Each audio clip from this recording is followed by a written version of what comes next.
Nicole from Las Vegas. Great. Welcome, everyone. This is Zen Honeycutt.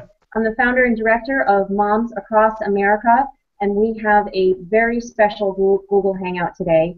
We are here with Dr. Stephanie Seneff, who is a senior research scientist at MIT and the author of 2 glyphosate papers. One is on glyphosate and modern diseases, and the other one is on glyphosate and celiacs.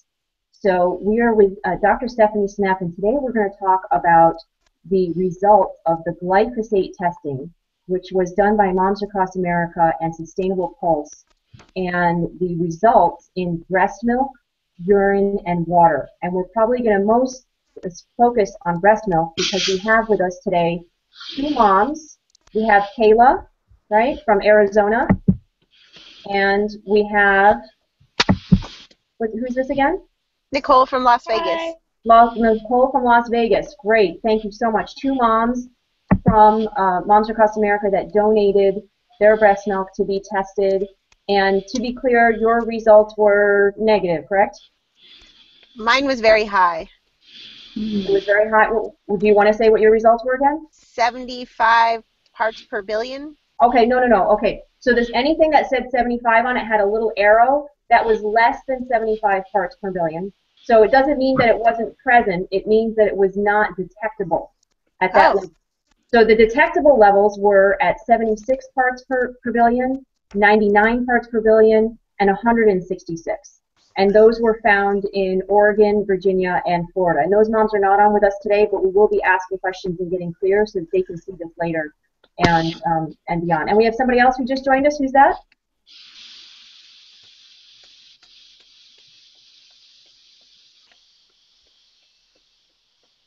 Oh, she's muted. Wait, okay, let me just see if I can unmute her. That's Marcy from Colorado. So we're going to get right into it with Dr. Stephanie Seneff. If everybody else could please mute while Stephanie is speaking, that would be really great. And we have somebody else here, that is Shannon from California. Thank you, Shannon, for joining us today. We're going to be speaking with Dr. Stephanie Seneff about the glyphosate testing results. If everybody could please mute themselves, that would be really great. Okay, so Stephanie, what can you say to us? 1 second. I'm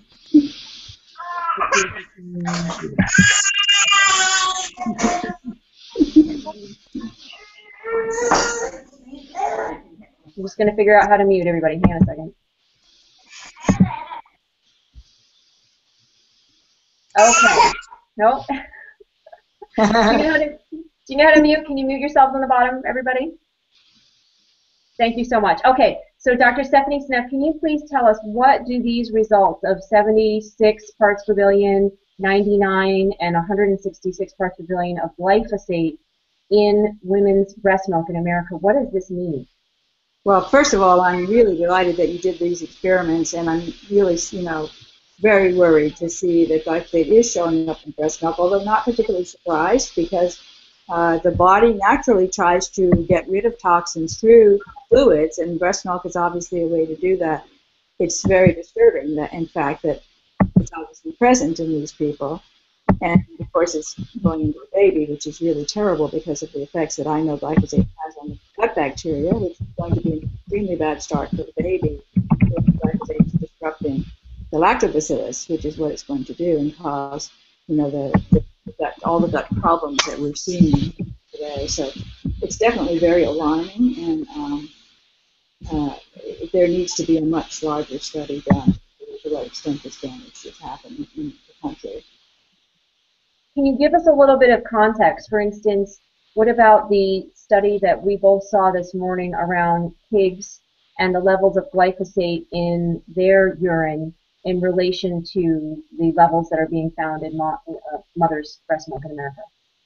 Yeah, actually it was lower, right? It was lower in the pigs than it was in the moms, which is really surprising because the pigs are getting, of course, this very high residue, and they have a much higher restriction. They allow much more glyphosate in the feed that's going into the farm animals than they do in the humans. So it's extremely surprising that we should have more than they do. I don't know what to make of that. I mean, it's just I don't understand why that's happening. And of course, they've also seen a lot of problems with pigs in conjunction with GMO feed that they're getting. There's a book that's been written called The Two-Headed Pig. I don't know if you've seen that book by Leah something. I lost her last name, but this book is very, very interesting, and it talks about all the problems that the pigs are having in reproduction, and then they have a syndrome where like 15% of the pigs are refusing to eat once they're weaned. All of a sudden they stop eating, and I think it's because they're getting this toxic feed that they can't handle, and then they die because of malnutrition. It's a scary thing that's happening in the pigs in the Midwest because of the toxic feed that they're getting. What I understood was that the levels of glyphosate in the urine of the sows was 3 times lower than what was found in the highest level of breast milk in this testing. And what was shocking versus breast milk, so that's probably the difference, right? Yes, because breast milk is it implies bioaccumulation, correct? It does. It absolutely does. Yes. Okay. So that's clear to scientists then that this is showing bioaccumulation. Is that clear? Well, I don't know. Some might argue not. Some might find a way to argue not. I'm not sure, because it might just be that the body concentrates it in the breast milk as contrasted with the urine. It may be that mechanisms exist that it ends up being more concentrated there. Okay, but it is higher in breast milk than it is in urine. So yes, it's very disturbing, of course, because that's the food for the baby.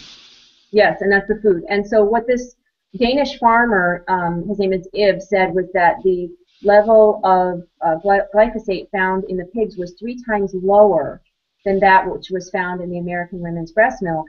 And this was especially concerning to him because these pigs that had the level of glyphosate that they did was which is like 0.0248 or something like that parts per billion.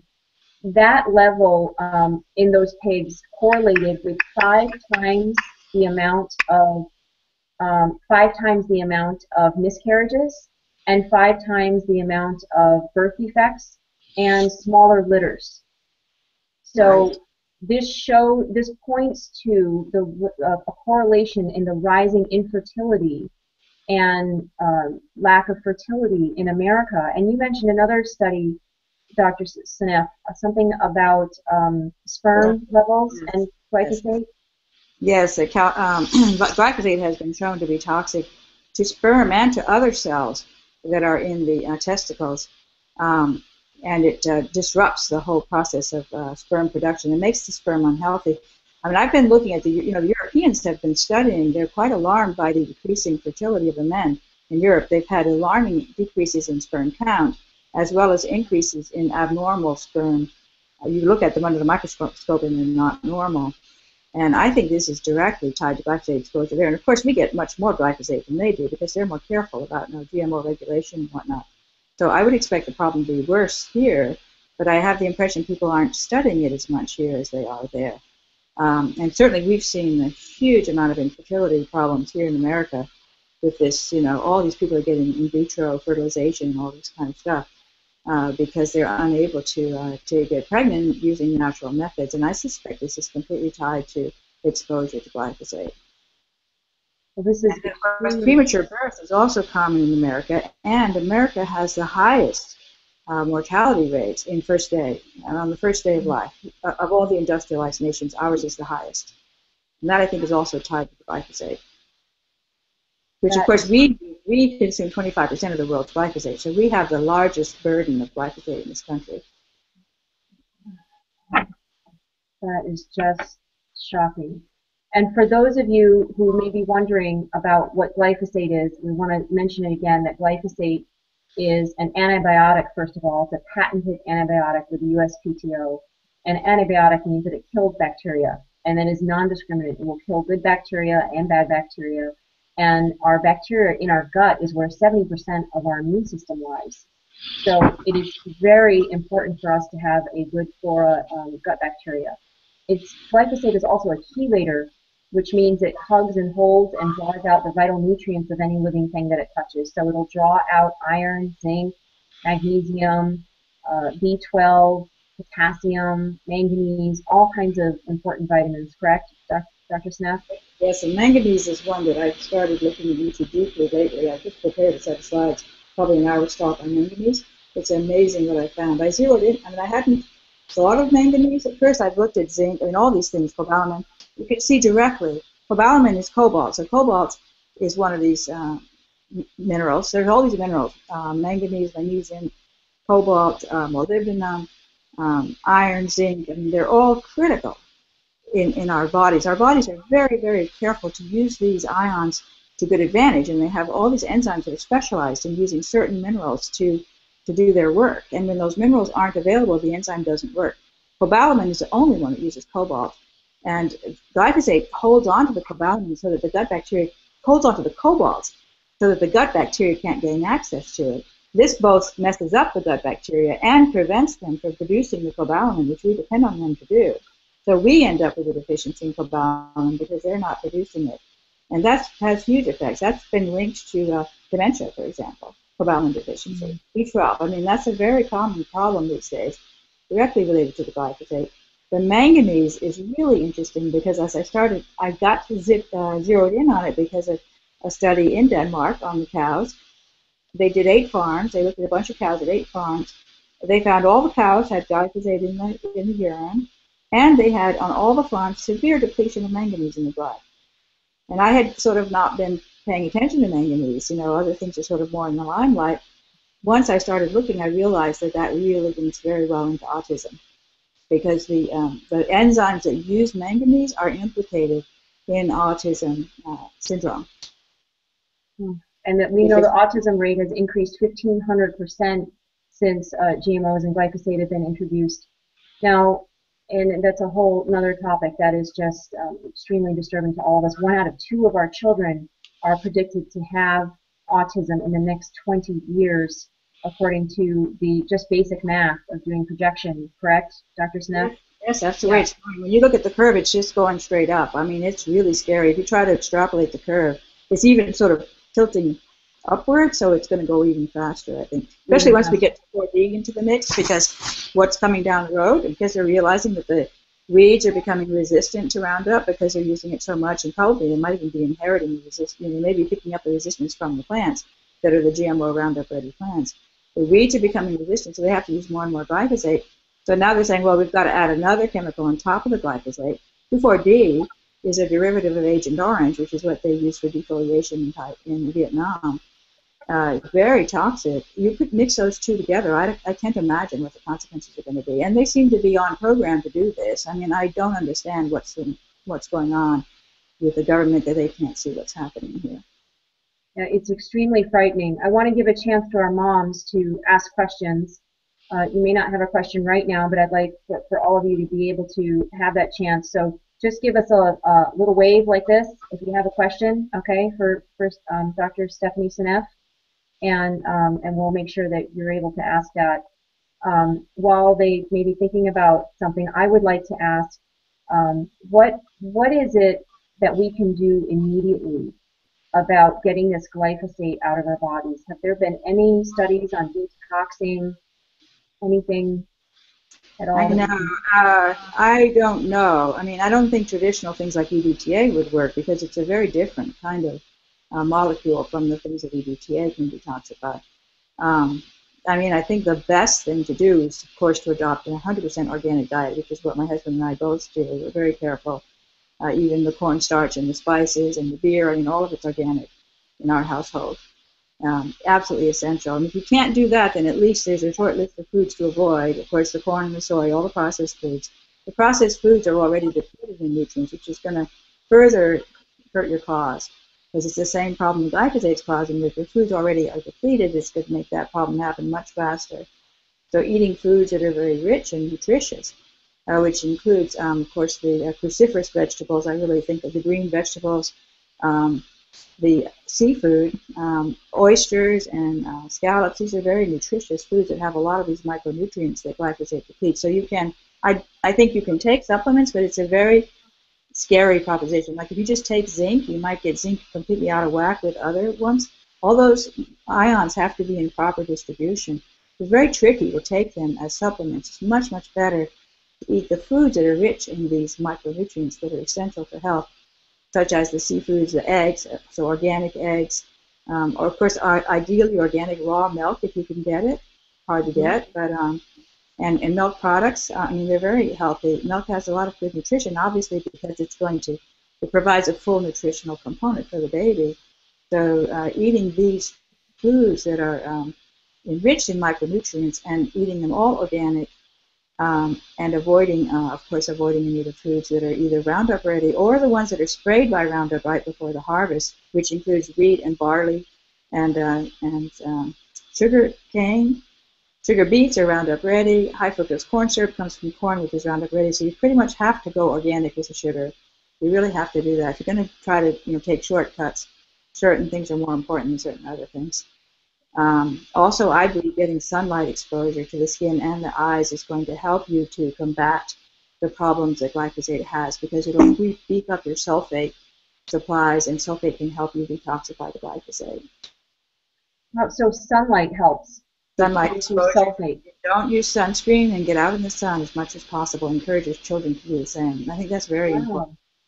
And how else do you produce more sulfate in your body? What foods do you eat again? So the cruciferous vegetables like broccoli and cauliflower, Brussels sprouts, cabbage, also onions and garlic. I mean, these are all really great foods. Also, you can eat things that have flavonoids, if they're like the very colorful foods, fruits and vegetables. Of course, eating whole organic foods is crucial. And then I think the meats are also good. If you can get grass-fed beef, organic chicken, and as I said, the seafoods and fish. Fish is a good source of sulfur. So the animal-based foods and the cruciferous vegetables and the onions and garlic, those are the good sources of sulfur that will help you because you need the sulfur to detoxify. The glutathione is depleted by glyphosate, and glutathione is a crucial central component of the sulfur system in the body, which is completely disrupted by the glyphosate and causes all kinds of problems. So you can beef up the glutathione by getting the sulfur-containing foods. Great. I understand glutathione to be sort of the antithesis of glyphosate. Glutathione coats the cell and protects it, whereas glyphosate actually breaks down the blood-brain barrier and allows the toxins in. Correct? That's right. Yep, yeah. That's good. That's a very good way. Yeah. On top of that, I want to mention that glyphosate is also glyphosate is also an endocrine disruptor that we talked about earlier, right? Miscarriages and birth defects and all of that. And it can do that also very micro level. So the thing is, the endocrine disruption is interesting because people can study things at higher levels than they should be studying them. If actually reduce the concentration, you can find the disruption. It's very interesting with the endocrine disruptors. It's not linear. So people will miss the fact that it's causing a problem because they'll have too much in the experiment, in an in vitro study, for example. Only small amounts, very tiny amounts. You can see that with the breast cancer cells that glyphosate was able to make those cells reproduce. So they were, basically, the tumor was growing at parts per trillion. Tiny, tiny amounts, which is really scary because after you get the tiny amounts, they could be just as damaging as the larger amounts in a different way because they'll be an endocrine disruptor. Yeah, I want to say that again. 1/10 of a part per trillion caused the growth of breast cancer cells that were already present, and it was in a lab, right? But it caused the growth of breast cancer cells. So we know glyphosate at any amount is just too much. It's just not supposed to be in our food, in our water, in our air, in our rain. And something that I want to point out that's very important about our study before we continue, and again, raise your hand if you have, oh, you have a question? No? Okay. One other thing I want to point out about our study is that when you look at the map on our report, this shows a map of where glyphosate is sprayed. And in Iowa and Illinois, it is the most heavily sprayed, the darkest area of brown, you know, the widest area of brown. You would expect that those mothers' breast milk would have been very high in glyphosate. But in fact, they ate organic, and it was not detectable in their breast milk at all. So, yes, so that only goes to show us that environmental is not the only cause of glyphosate, that it's actually something that is not locally environmental, right? That it's got to be our national food brands is what I'm really seeing as the culprit here, because it can't be the water, that's a local source. It can't be the air, that's a local source. And it's not, you know, so it's not the spraying around in the field. It's got to be our national food chains like, you know, cereals and oils and food that comes from national sources and is shipped out all across the country. So that is also very encouraging because that That's means people that, because that means you can do something about it. yes. And I think you will get rid of it over time. Once you go to organic, you'll eventually get rid of it from your body just through your body's natural processes as your body gets healthy too, because as you switch to organic, your mechanisms to dispose of toxins will improve. And then you can dispose of whatever glyphosate you had present before that time. Yeah, and I saw that in my son. He tested at 8.7 parts per billion. This was my middle son who was experiencing autism symptoms. His grades dropped from A's down to B's and F's, and he was hitting people and acting aggressively, and was really not acting like himself. And we got him tested, and he was, 8.7 parts per billion of glyphosate. And then we went completely organic after that. I realized that he was eating gluten-free bread, which was not organic. Yeah. And he was still eating the Trader Joe's canned chicken. And that canned chicken is not organic. I mean, it's easy to make chicken salad with it, but it's not organic. So we eliminated those things, and he absolutely did not eat out at any restaurants. And so we're not getting the oils that are at 40 parts per billion of glyphosate. Right. And within 6 weeks, he tested negative. That's awesome news. That is so and his autism symptoms are gone. He's back up to A's and B's. Incredible. And his behavior is awesome. So that's I really see that it's possible. Wonderful news, because that gives us all hope. I mean, anybody who learns about this can just put into their own hands the recovery process through a relatively simple, procedure. And luckily, in most parts of the countries, I think organic is available today. I mean, I think it's going to become huge demand on organic as people wake up. Yes. We're going to all have to start growing our food in our backyards. I'm picturing that already. Yes, and Marcy has a question. Can you unmute yourself, Marcy? Hi. I just more had a comment than a question. I was just pretty blown away by the results, and even though I guess, as you said, it wasn't as high as I thought it was, just the fact that I spend so much of my effort buying and preparing organic food, that once or twice a week that I eat out is impacting me so much. And we make the effort not to eat out, but it still happens from time to time, and my child eats out from time to time. I try to take food with us wherever we go to avoid that, but it happens. And I after having that conversation with you, just realizing how much further I have to go to clean out my diet and make sure that my child is safe. But the other thing I wanted to mention to you too, Kiki, yeah, she's working on a protocol, a detox protocol that involves zeolite, and using high volumes of sea salt water or sole water, that she's having really good results with, that you might want to talk to her about it and see if it's something that would be useful to all of us. Great. Okay. Let me just check to see that. I will talk to her about that. I don't know why it looks like Stephanie is muted now. Stephanie, can you speak? Okay, somebody muted her. There we go. There now? We go. Okay, good. So what do you think about zeolite and salt water and all of that? I think salt water sounds like a fabulous idea. I mean, certainly we switched to, and I can't believe it took us so long to realize this. It's been a long process to wake up to this situation, but we switched to sea salt.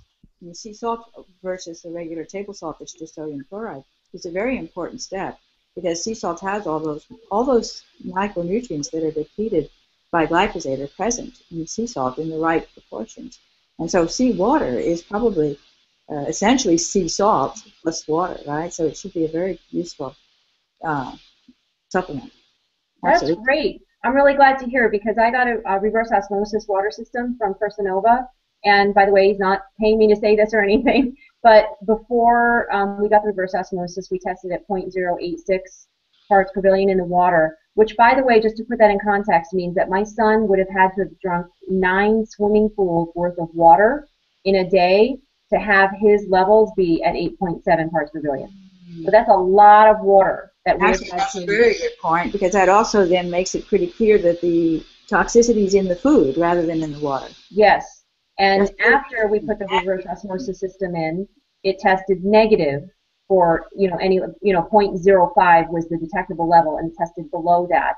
So, so that is really great. And what we do is we add in Himalayan sea salt we after the reverse osmosis, because we know that takes out all of the minerals, right? So we put it in a glass container with a little spout, and we add in Himalayan sea salt. So I'm happy, we're doing something right. That's totally perfect. That's wonderful. Yes. Great. Okay, so we have a question from Marcy that says, how can we heal food allergies? My breast milk tested as undetectable. However, even with an organic diet, my son never eating out, which is, boy, that's got to be hard. And he has developed a new food allergy for a total of 13 food allergies now. Wow. So how can we heal food allergies? That's hard. That's a hard one to answer. I mean, I have hoped that even people who have gluten intolerance, if they go to organic, can start to eat gluten again. And I've heard some people say that that's the case, that once they switched to organic diet, got their gut healed, then they were able to eat some amount of wheat again, after that healing process. I don't know to what extent food allergies could be reversed. Once your body has developed those antibodies to those foods, it may be something that's very difficult to turn around. I would recommend the things that I always recommend, which is the diet I just described, eating these, nutritionally rich foods, getting sunlight exposure to the skin, working towards beefing up the sulfates. I would think that might help, but I don't know. I don't know how to fix food allergies once they're there. A lot of the foods that you mentioned, I've actually done some research on this because of my son's food allergies, and I don't know if they'll work for you, Marcy, but there's 2 diets, or actually 3, that have proven to be very successful for some people. One of them is the GAPS diet, which is all about healing the gut with bone broth, which to me seemed, which really works for a lot of people. But I personally couldn't do it because I've lost so much weight that I can't not eat carbs, because you don't eat any carbs or grains on this diet. You start off with bone broth, and you have very soft foods, and you eat a lot of meat, and but it really works for some people because it actually heals the gut, which is what for a lot of people is essential.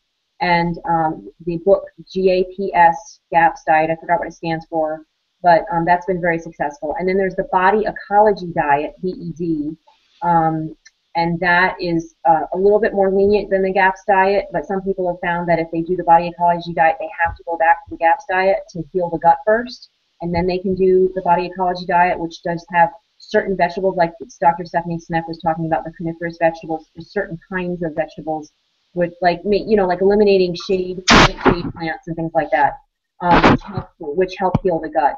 And then the other one is Donna Schwenk has a website called Cultured Food Life, and that is all about putting fermented vegetables into the diet and probiotics in drinks like kombucha or kefir.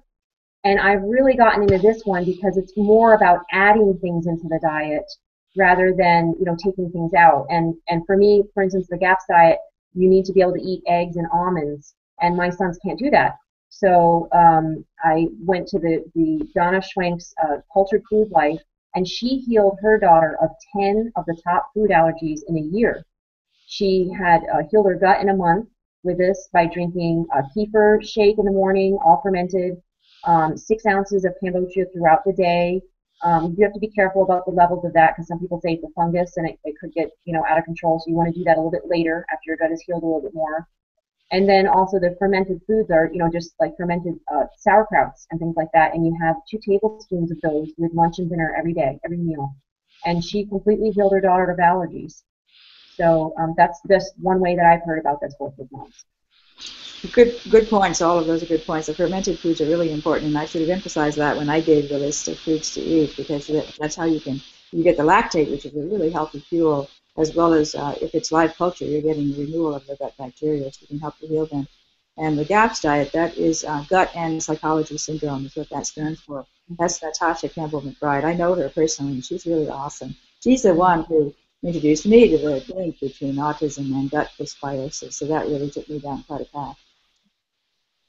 Great, fantastic. Well, so there's solutions. There are solutions. Eat organic and introduce fermented cultured foods into your diet, probiotic foods, miso soups. Make sure the soy is organic though, and fermented. I made water kefir soda, which is really easy. You have granules and you put them in water with organic sugar, and a little bit of organic succinate, and you let it ferment for 3 days, and then you can add, like strawberry syrup to it, or you can also ferment ginger with sugar for a week, and then add that to apple juice, and that ferments, and it makes like an apple ginger soda. It's amazing. That sounds wonderful. Yeah, look it up. It's called Ginger Bug, and it's on a site called Holistic Squid. It's so all of these moms that are just getting crafty in the kitchen, and what I love is that we're bringing back the love of food and cooking. I used to resist it so much, but now I'm actually having fun. Maybe at 10 o'clock at night, but I'm making some kefir, and I make yogurt sometimes at night with raw milk. And thank God in California we can get raw milk, and just trying to introduce those fermented foods back into our diets. And I think that my sons are getting that. My son Bodie had that red line around his mouth when he tested positive for the glyphosate. It wouldn't go away for months. And finally, when we got more fermented foods into his diet, and he's been eating 100% organic, no more red line around his mouth, and no more autism symptoms. I really do think it makes a difference. That's really wonderful to hear. It's really great to see. And when people see people like you, they become so inspired because they see what you did and how much it helped, and then they can hope that they can do the same thing and get the same result.